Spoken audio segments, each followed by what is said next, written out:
You mentioned earlier that one of the innovative things you're doing right now is to bring LCA to more audiences than traditionally are focusing on it.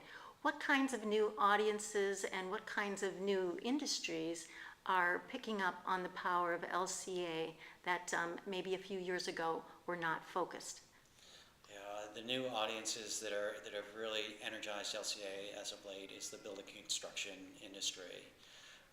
There's been an enormous amount of effort to look at environmental product declarations of products. Basically, industries coming together and saying, this is the way we should be measuring things. This is what makes sense. And then agreeing upon that, then providing that information to the customer or a business to make a better decision. And that's really energizing many of us in the field. Looking at data sets that are required, impact assessment methodologies, that is the lenses that we use to assess how impactful a product is. These are really coming together, putting more focus, allowing all of us to improve the method and make it more accessible and more valuable. As you observe what's happening in the building industry with regard to LCA, what do you think are the drivers behind the building industry? Who is it in the building industry, or what organizations in the building industry are driving this, and why do you think? Yeah, clearly the Green Building Council, so the U.S. Green Building Council is working on providing a venue for environmental product declarations to essentially allow for credits of points for LEED certification. So that's just a major, clear, definitive driver. Right now it's not performance-based, but it allows at least transparency in what's going on.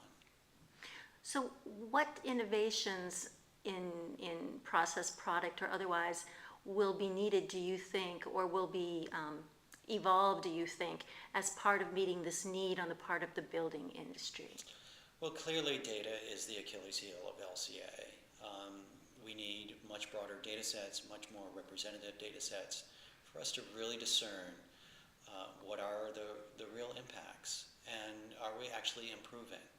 And that comes with hard work, and that's what it's going to take, is really working with those data sets. I think we have the software tools, no question there's software technology that's out there that will allow us to assess the information, but you can't fool data. Data is the richness that we need. On software tools, you had mentioned that the tools from LCA originated in the 1990s,